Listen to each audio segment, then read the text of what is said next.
be Keen on the Gwen. So it has been his best win rate champion. He is 3-1 on it so far this season. It is very strong in Dinar if set up correctly. And we'll have the Viego to play around here. I overall like T1's draft because you always have to trust in the, Guma Draven. Guma Drava. With Keria there at the end. There's a lot of A's at the end of this. Guma, Keria, Draven.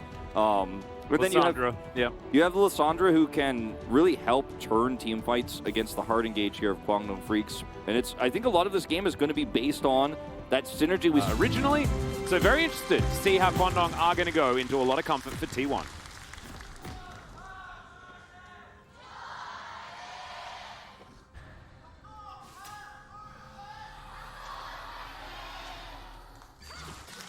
All right, here we are onto the Rift. Just to update those of you that are perhaps watching a VOD maybe in the future, Hex Flash is disabled, and so none of our players were able to take it.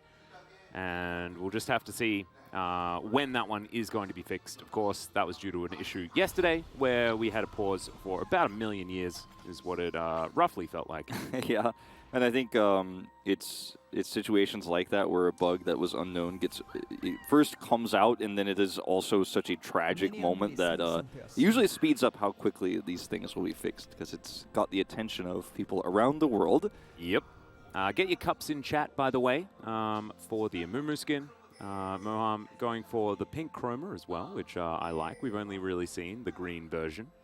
So I like that we've branching out. Yeah, we're branching out. We're changing the cup style that we're going for here. This matchup between the Gnar and the Gwen has been one that so many players, so many Gwen players especially, have really liked to play. And, it's not a counter per se, but it can be very strong if you play it out individually very well.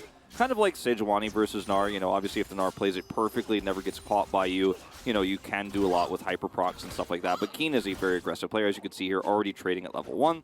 Is very strong, so he's going to be able to trade his Zeus. Zeus may just get solo killed. Keen hasn't even ghosted. Yeah, if he ghosts there, he probably gets a flash at worst case scenario for Keen. Still just going to zone him out of experience, force him to back here. Well, Hook is going to connect onto Moham, who's going to waste no time. Just flashes immediately. Gumushi takes a very long-range axe, flies back to him as Keen is going to teleport back to lane. Zeus doing the same thing, and they're even on farm. So, do you know what I really... Okay, never mind. I'm going to be interrupted for a moment as Faker's going to heal, but he gets seismically shoved back. And Kwangdong Freaks realize that they can't really do too much more. So tell me what you were going to say. So what I was going to say was that I really love Gumusi's build right now. I like to call it the Draven immersion build, because if you get those swords and attach them at the hilt, they kind of look similar to his spinning axes. Yeah. So right now, he actually has the weapons that he's actively using. One looks a little bit... I guess I want to talk about for a moment, as Moham is going to maybe look for something with a shove. Yeah, not bad here. Was Fate's accuracy as Elim. He's going to come on over. Faker still has flash, and I believe the claw available. Oh, the dodge. Just beautiful there. Sidesteps the stun of his former teammate as he makes his way in. So doesn't need to flash, doesn't need to do anything. We'll have to claw away at least, which is, not significant. It's going to be a back timing here for Fate, who also has Unsealed. Will have his teleport back up. Is going to come over here to look to potentially contest for a Drake. So, timing here for Kwangdong Freaks to push bottom. Draven is missing. They know he's probably rotating up, and T1's comp relies on that extra Draven damage. So this is an opportunity for Kwangdong to actually push bottom and grab Drake if they are fast to do this, and they are. In fact, so Kwangdong actually really realizing quite well how to play this situation. Now Teddy's going to grab at least a plate down here. They will grab a Drake for this. And, with the scaling arguments of both these comps, it's pretty similar in terms of where they're at, so it doesn't matter as much for the plate gold that T1 is going to grab because it's still matched here by the Kalista. Smolam is looking for something here. But the team fighting comp of Kwangdong is reliant around level 6s and having set up Prio on a Rift Herald, so they're not quite there just yet. And with that back timing for Guma, they just decide, you know what, he's going to be there first. I don't want to take a shoddy fight, waste Weaver's Wall, and then be weak around next objectives. Let's just trade these. Yeah. And it costs them a little bit of gold, but I think it's the right call. No, if Nah wasn't. As Faker's going to get shoved again, but Elim not going to be able to find the stun one more time. And Ona's rotating up. Faker can go for something aggressive if you would like to, as Keria over the wall. Moham going to move on in. And Ona has to flash, actually, to get himself out of the way. Another seismic shove goes down. There's the bandage toss as well. Heartbreaker comes in, and that's first blood to Moham. Ona just caught after the flash. Yeah, caught after the flash there, and everybody's here. Now, Gumayusi was pushing bottom during this. He was hoping to get a massive amount of value there, but unfortunately with Owner flashing and now being dead, he's not able to stick around and actually guarantee a plate. In fact, it might even be zoned off. No, he's going to get this. Yeah. For a second, it looked like he might be zoned off, so at least he's going to pick up this plate gold. But one plate here for death of the jungler. A lot of control mid. Faker did not have to flash, but of course did have to back, so is losing a significant amount of CS now in the mid lane.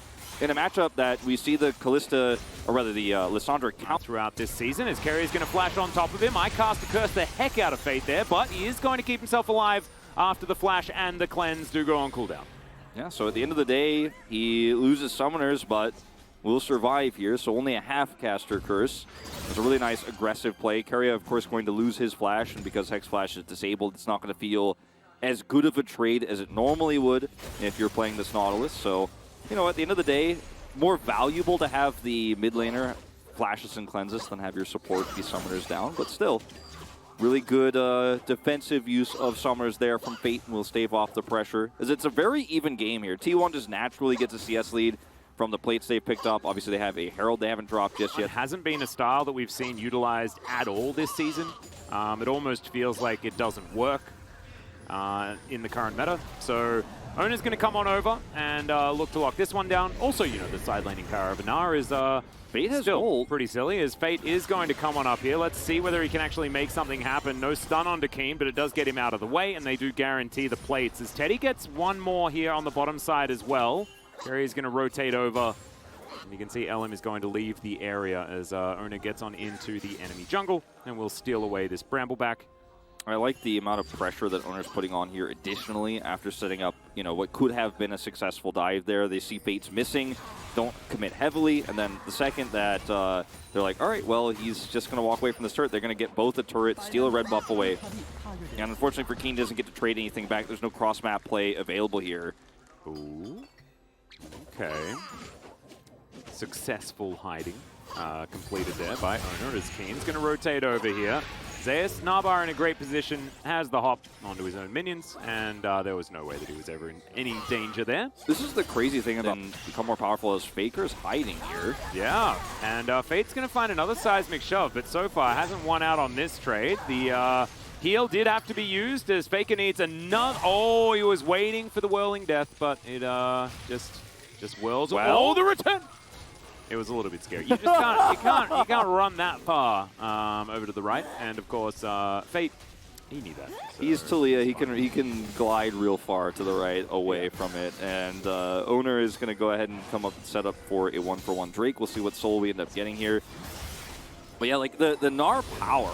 Okay, Faker's fine. Yep. The Gnar power is just so insane when he's given a Rift Herald, because he could take out a whole turret if he's given support to do so, then just hop away unpunished. That's Fate's call, but it's going to get Moham instead. It's now Gumayusi looking for some autos. Moham is just dead.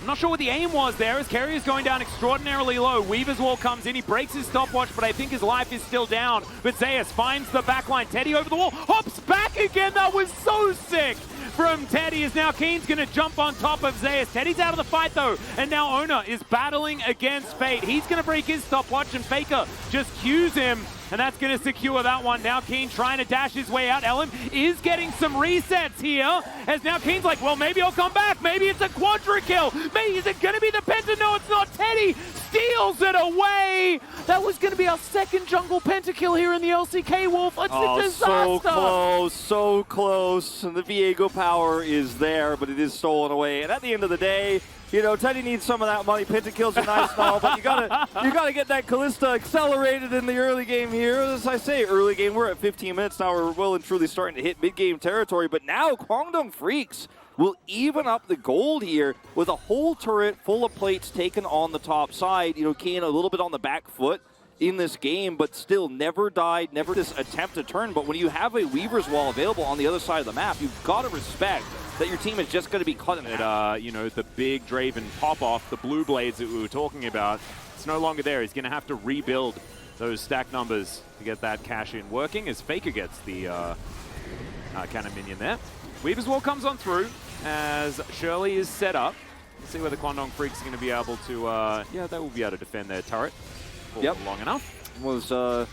Weaver's Wall made her a little bit agitated for a moment, but is able to charge as it fades away. And Shirley ain't bothered. Yeah, she's like, whatever. I'm still going to do my job here. No plates to be grabbed, but does do significant damage to this mid turret, which is not that significant for KWANGDONG FREECS in this game because Fate can side lane really well. He's not relying on this, and Teddy is in a pretty nice lead right now on this Kalista. He's not really worried about farming in the mid lane, so even if it did go down, it's money for T1. 1-0-3, has an Immortal Shield Bow, and is happy to sit in the mid lane, turret or no, and take that money.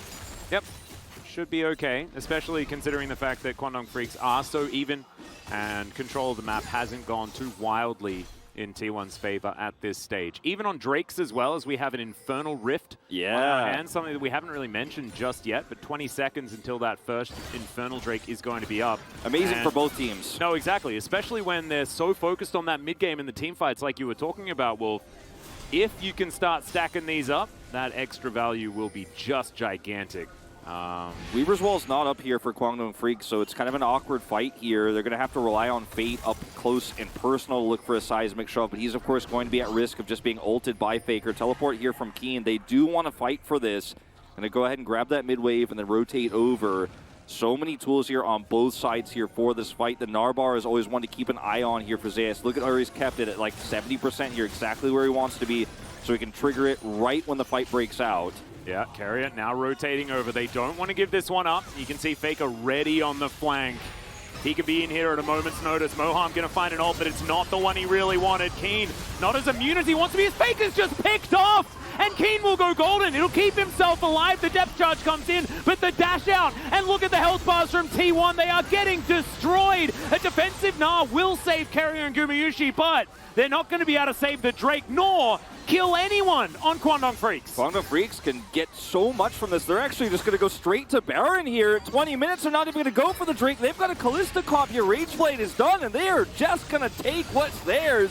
I don't understand. T1. And look, I mean, the Drake itself is massive. It's important, but they have vision control around this. T1 actually don't know this is being taken. Gumayusi's going to come over here and be like, oh, okay, yeah, they must be on the Baron. They did have, of course, that ward there over the wall, so they can't identify this. And Guma's going to trade this one out. But the Baron for, you know, third Drake of the game trade definitely favors KWANGDONG FREECS, plus the 3 kills they get in that ensuing fight.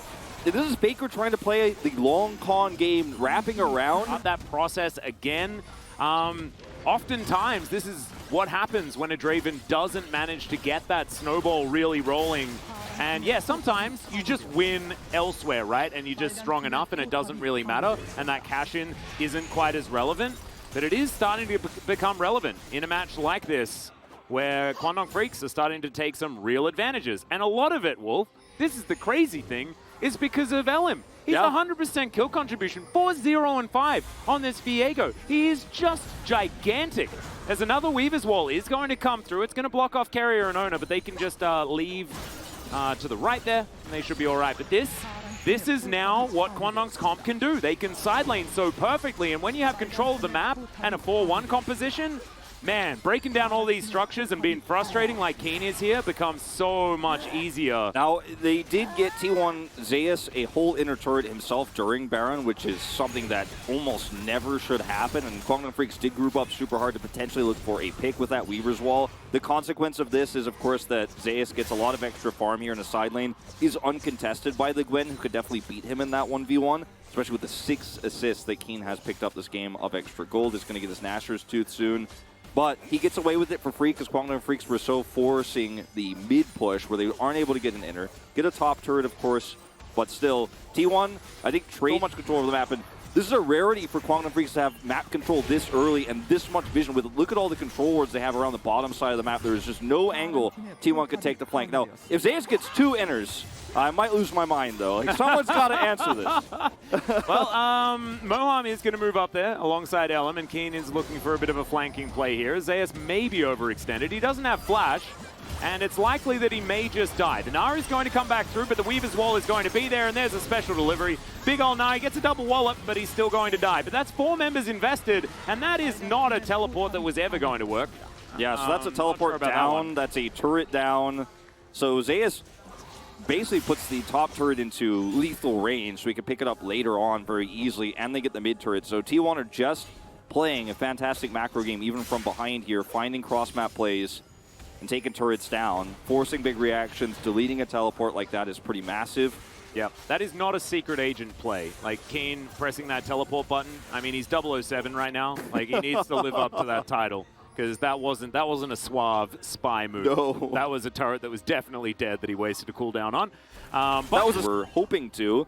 It would have been a lot better setup for this, but Teddy can solo this, and I think they've realized pretty quickly here what is going on. It's so much information for T1, though, as now Kane thinks this is a 1v1, but the claw is going to come through. He does immediately go into his Zhonya's. The rest of KWANGDONG FREECS are going to turn up, but it's a big gnaw from Zeus. They managed to take down Kane, but it's a trade of top laners for now, and KWANGDONG FREECS, they still have a turret here. And trading evenly and picking up that Drake is still definitely in favor of KWANGDONG FREECS. Yeah, definitely huge, especially because Gumayusi wasn't there. If Gumayusi is there and he can get that cash in that he's so desperately been looking for all game long, it's another one of those Gumayusi games where he's just not getting it. Remember last time he played this, he was behind, then had that trade where it was like a 2v2 and T1 was massively behind, but the trade favored him because he got the cash in. He hasn't had a moment like that this game where he's been able to actually get accelerated and get that lead. KWANGDONG gets a lead like this. Again, it's very rare they have this much control over the game at this state to get an early Baron and then have vision control for the second.